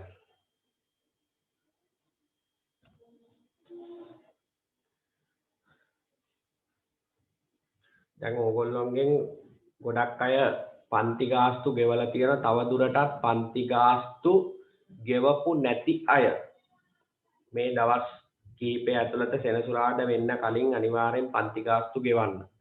ගෙවලා ඉවර වෙලා රිසිට් එක දාන්න. සමහර අය අප්‍රේල් විතරයි ගෙවලා තියෙන්නේ, මැයි ගෙවලා නැහැ. හරිද? ඒ ගෙවපු නැති කට්ටියගේ නම් ලිස්ට් එකක් මම දාන්නම්.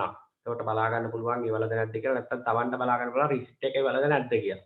හරිද? ඒක බලා ගන්න පුළුවන්. එතකොට ඒ ලිස්ට් එක දාන්න. ඊළඟ පේපර් ක්ලාස් එකට එන අය පේපර් ක්ලාස් එකේ ගානත් එක්ක දාන්න. නැත්නම් මේ ඒක බලා ගන්න බැරි වෙනවා. හරිද? පේපර් ක්ලාස් එක කියලා ලියලා ඒකත් එක්ක දාන්න. පන්ති ගාස්තු ගෙවන්න. මොකද මේ අපි ගිය පාර මම ওই chance එක දුන්න කාටත් පන්තියට එන ගෙව්වත් නැතත් මං ගත්තා. මේ සැරේ නම් මම එහෙම කරන්නේ නැහැ. මේ සති දෙක බලලා මට පුළුවන් මේ ලින්ක් එක වෙනස් කරන්න නැහැ. මම බැලුවා ලින්ක් එක වෙනස් කරන්න නැහැ. මේ ලින්ක් එකෙන් යනවා. එහෙම පන්ති ගාස්තු නොගෙවපු කෙනේ මට පුළුවන් මෙතනින් රිමූව් කරන්න. හරිද? හැමදාම chance එක දෙන්නත් බෑ. දැන් මම මාස ගාණක් තිස්සේ කාටත් පොදුවේ දුන්නා. ඕගොල්ලන්ට කියනවා නෙවෙයි, ගෙවපු කට්ටියට කියනවා නෙවෙයි, නොගෙවපු කට්ටියට මම කියන්නේ පන්ති ගාස්තු ගෙවුවද නැද්ද මම පන්තියට ගත්තා.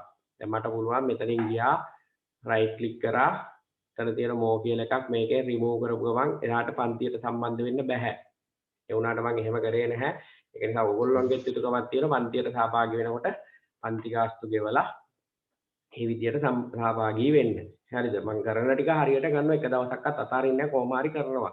දැන් අප්‍රේල් මාසේ දවස් දෙක ඇතෑරුණා, දවස් දෙකක්. ඒ දවස් දෙකට දැන් අමතර දවස් දෙකක් දැම්මා. මැයි මාසේ දවස් 4 අනිවාර්යෙන් කරනවා. ඊට අමතරව අමතර දවස් දෙකක් කොහොම හරි දානවා. ඒක අමුතුවෙන් සල්ලි ගන්නෙ නැහැ. කොහොම හරි ඕගොල්ලන්ට කොහොම හරි කරනවා. පොඩි පන්ති වලට බැරි වුණත් ඕගොල්ලන්ට ගන්නවා මේ සෙනසුරාදායින් පස්සේ තව දවස් දෙකක්. හරිද? ඒක හරියට ඒ ටික කරගෙන යනවා. පේපර් ටිකක් හරියටම කරනවා. කොහොම හරි හොඳට සම්බන්ධ වෙන්න, හරියට වැඩ ටික කරන් යන්න. එතකොට ඕගොල්ලන්ට බය නැතුව හොඳ ප්‍රතිඵලයකට යන්න පුළුවන්. හරිද? ඒ අතරේ පන්ති ගාස්තුත් ඉතින් හරියට ගෙවන්න. නැත්තම් ඒක මට ඕගොල්ලෝ මට කරන සාධාරණයක් නේ, මම හරියට වැඩ ටික කරනකොට. ඒක නිසා ඒක කරගෙන යන්න. අද පේපර් ක්ලාස් එක තියෙනවා. හොඳ පේපර් ක්ලාස් එක කරමු. ගොරවනෝ දරුණුවට ගොරවන්න එහෙම නෑනේ, ප්‍රශ්නයක් නෑනේ එහෙමනේ. මේ පැත්තෙත් ගොරවන්නේ නැත්තේ නෑ, සද්දය ඇහෙනවා. කරගෙන යන් කොහොම හරි.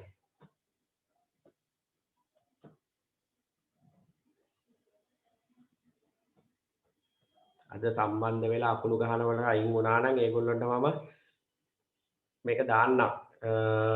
හයියෙන්ම අකුණු ගහනෝනේ.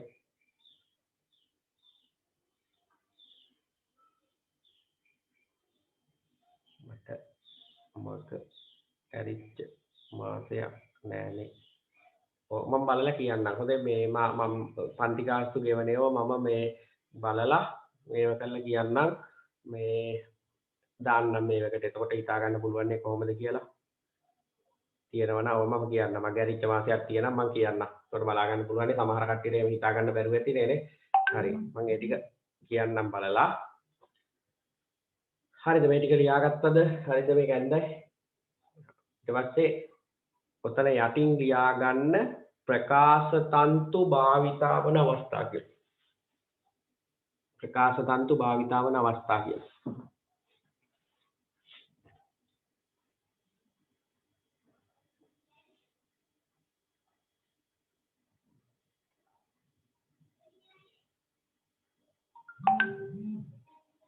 paper class එකේ recording එකත් YouTube දානවාද? YouTube දාන්න පුළුවන්. හැබැයි paper class එක වගේව පුළුවන් තරම් සහභාගී වෙනවා නම් තමයි වටින්නේ. දාන්න පුළුවන් මේ ඕන එකක් YouTube දාන්න පුළුවන් මේව කළා.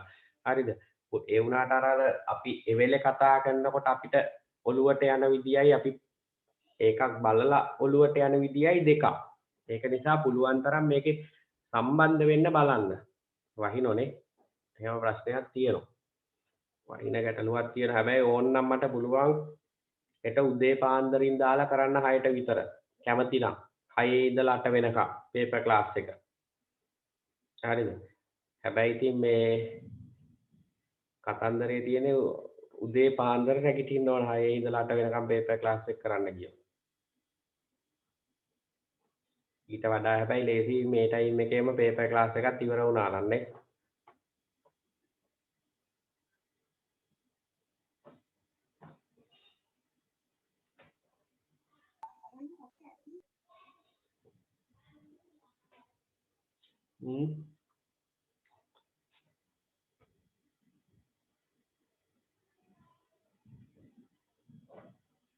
කො කියන්නේ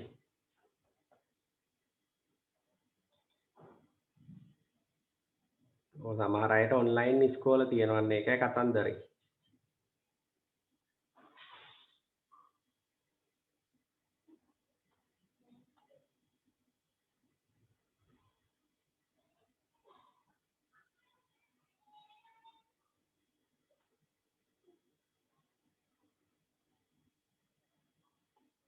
ඔය සමහර අයට මේ බල සමහර අයට 7 ඉඳලා ඉස්කෝලේ පන්ති.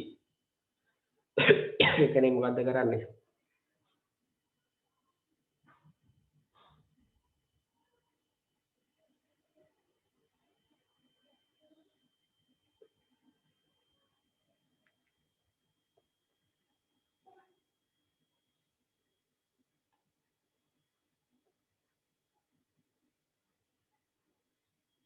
අපි සාමාන්‍යයෙන් වැඩ කල් දාන්න හොඳ නෑනේ මේ යන තත්ත්වෙත් එක්ක. වැඩ කල් දැම්මම වෙන්නේ මොකක්ද දන්නවද? අද කරන ටික අද නැති වෙනවා. එහෙම ප්‍රශ්නයක් තියෙනවා. දැන් හොඳට ඒ කට්ට කාලා තියෙන්නේ අපි කල් දානෝනේ මොනවා හරි දෙයක්. කල් දාපු ගමන් අපිට කරන්න වෙන්නේ මොකක් හරි හේතුවක් නිසා ඒක අතෑරෙනවා. අපරාධයක් ඊළඟට. ඒක නිසා අපි අද කරමු කොහොම හරි කළානේ. ටිකක් හරි කරගෙන යම් බැරිම වුණොත් දරුණුම වුණොත් තත්ත්වේ අපි නවත්තමු. ඔයගොල්ලෝ එහෙම කියන්න දරුණුම වුණොත් වැඩේ බරපතලම වුණොත් නවත්තමු. එතකන් කරගෙන යන්න. පේපර් ක්ලාස් එක. හරිද? හරි. ඔතන යටින් ලියා ගන්න මෙහෙම ප්‍රකාශ තන්තු වල ප්‍රයෝජන කියලා. ප්‍රකාශ තන්තු වල ප්‍රයෝජන කියලා ලියා ගන්න. පළවෙනි එක ලියා ගන්න ශරීර අභ්‍යන්තරයේ අවයව පරීක්ෂා කරන ශරීර අභ්‍යන්තර අවයව පරීක්ෂා කරන ශරීර අභ්‍යන්තර අවයව පරීක්ෂා කරන එන්ඩස්කෝපය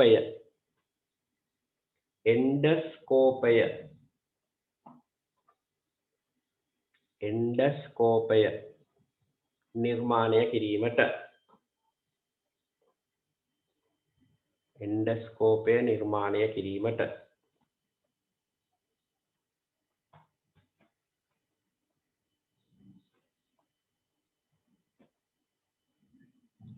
දෙක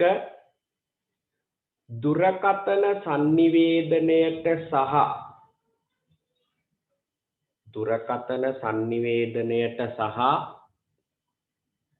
අන්තර්ජාල sannivedanayata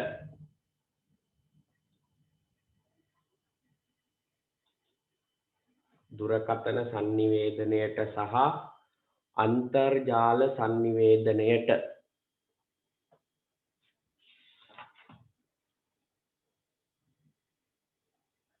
තුන සැරසිලි කටයුතු සඳහා සැරසිලි කටයුතු සඳහා සැරසිලි කටයුතු සඳහා අපිට ලබන සතියේ කියන්නේ මේ සෙනසුරාදා පුළුවන් ආලෝකයේ පාඩම ඉවර කරන්න. සෙනසුරාදායෙන් ආලෝකයේ පාඩම ඉවර කරන්න පුළුවන්. ඒකට සෙනසුරාදා ආලෝකයේ පාඩම ඉවර කරා කියන්නේ අපිට ඊළඟ සතියේ ඉඳලා පද්ධති වලට යන්න පුළුවන්. හරිද? ඊට පස්සේ සතියේ ඉඳලා පද්ධති ටික තියෙන පද්ධති ටික අපි එමෙට කරගෙන යමු. ඒක පද්ධති ටික කරා හරිද? පද්ධති ටික කරාට පස්සේ අපිට පුළුවන් මේ පොතේ ඊට පස්සේ පාඩම් දෙකයි තියෙන. මේ පාඩම් දෙක පොඩි පාඩම් දෙකක්. හරි. ඊට පස්සේ මාතෘකාව ලියා ගන්න ප්‍රිස්ම මගින් සිදුවන පූර්ණ අභ්‍යන්තර පරාවර්තනය කියලා.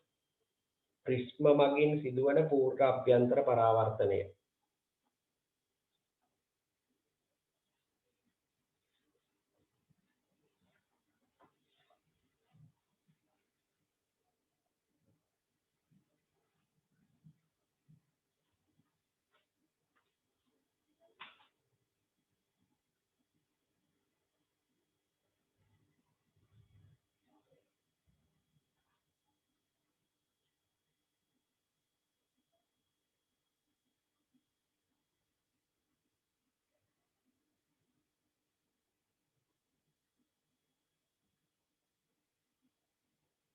ප්‍රිස්ම මගින් සිදුවන පූර්ණ අභ්‍යන්තර පරාවර්තනය.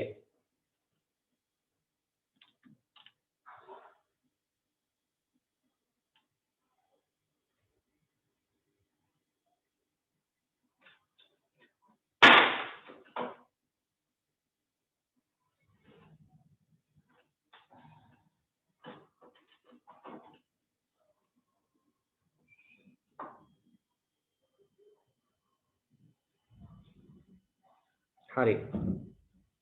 දැන් මේ මගේ අතේ තියෙන ප්‍රිස්මයක්.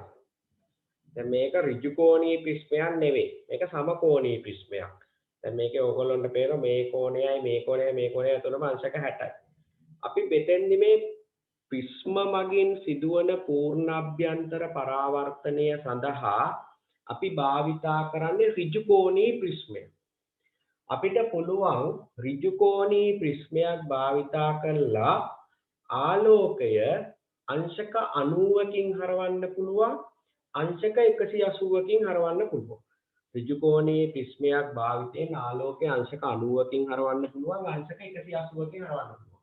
දැන් මම මේ පැත්තේ අඳිනවා අංශක 90කින් හැරවීම. අංශක 90කින් හැරවීම. මේ පැත්තේ අඳිනවා අංශක 180කින් හැරවීම. අංශක 180කින් හැරවීම. ඒ හරවද්දී ප්‍රිස්මයේ තියෙන විදිය අනුව තමයි අංශක 90කින් හැරීම හෝ 180කින් හැරීම සිද්ධ වෙන්නේ. දැන් මම මෙන්න මෙහෙම ප්‍රිස්මය තියෙනවා. ඍජු කෝණීය ප්‍රිස්මය නම් මේ එක කෝණයක් අංශක 90 වෙන්න ඕන. මෙන්න මේ විදියට ප්‍රිස්මය තියලා මෙන්න මේ කෙළවරේ මේ පෘෂ්ඨයට ලම්බකව ආලෝක කිරණයක් එනවා. මෙන්න මෙහෙම. අපි ඉගෙන ගත්තා වර්තනීය පාඩමේදී ලම්බකව පතිත වෙනව නම් ආලෝකයේ වර්තනය වෙන්නේ නැහැ. නැමෙන්නේ නැහැ. ඒ කියන්නේ ආලෝකය මෙන්න මේ මාර්ගයේ දිගේ මෙන්න මෙහෙම ගමන් කරනවා. ගමන් කළා මෙන්න මේ පෘෂ්ඨයේ වදිනවා. මම මෙතෙන්ට ඇන්දොත් අභිලම්බයක්. අභිලම්බයක් කියන්නේ මෙන්න මේ පෘෂ්ඨයට ලම්බකයක් මෙහෙම. අපි දන්නවා මේ කෝණ 90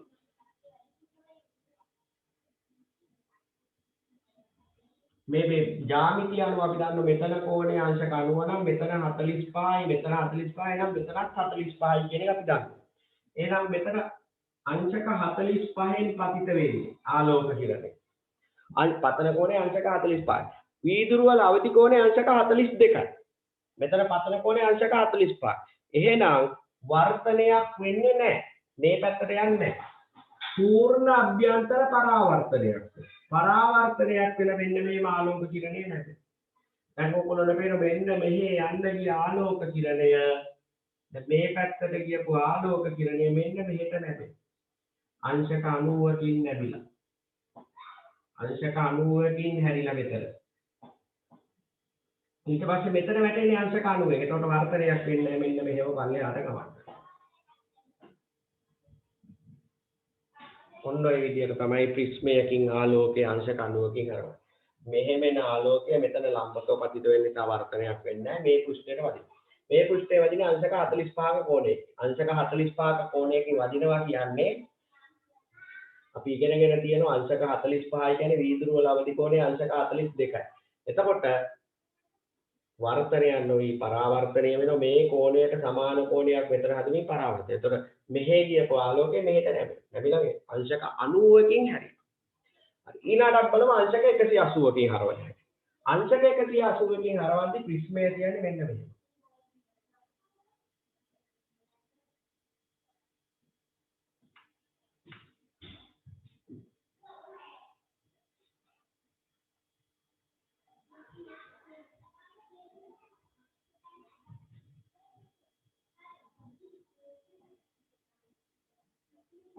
මෙන්න මෙහෙම ප්‍රිස්මය තියෙනවා. අපි ආලෝක කිරණය මෙන්න මේ විදිහට එවනවා. මේ පෘෂ්ඨයට ලම්බකව පතිත වෙනවා. එතකොට මේ ආලෝක කිරණය වර්ධනය වෙන්න ලම්බකව පතිත වෙන මෙන්න මෙහෙම ගමන් කරන මේ පෘෂ්ඨයේ වදිනවා. මෙතෙන්ට මම ඇන්දොත් ලම්බකයක්. අපි දන්න මෙන්න මේ කෝණයේ අංශක 45යි. ජ්‍යාමිතිය අනුව මෙතන අංශක 90 නම් මෙතන 45යි මෙතන 45යි නම් මේකත් 45.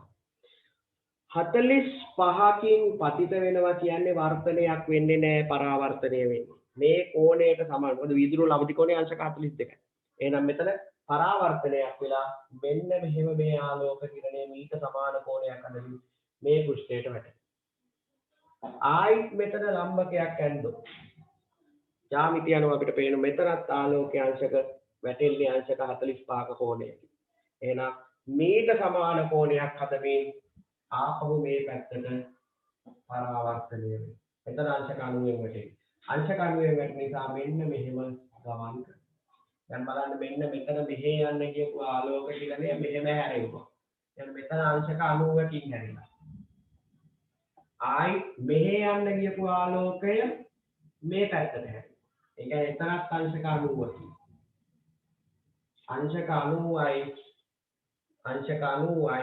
සම්පූර්ණයෙන් හැරලා තියෙන අංශක 180කින්.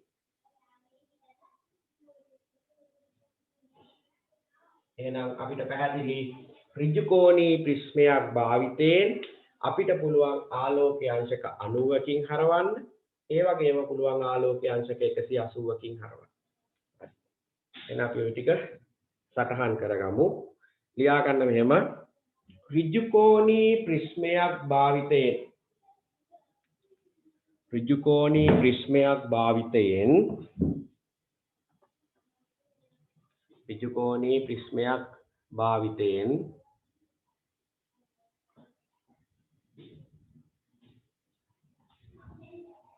ආලෝකය අංශක 90කින් හා ආලෝකය අංශක 90කින් හා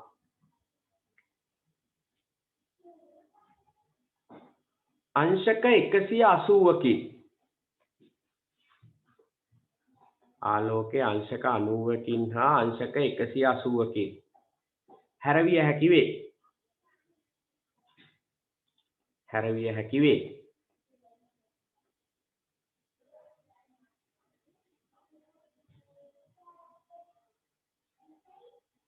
මේ දෙක ඇඳගන්න.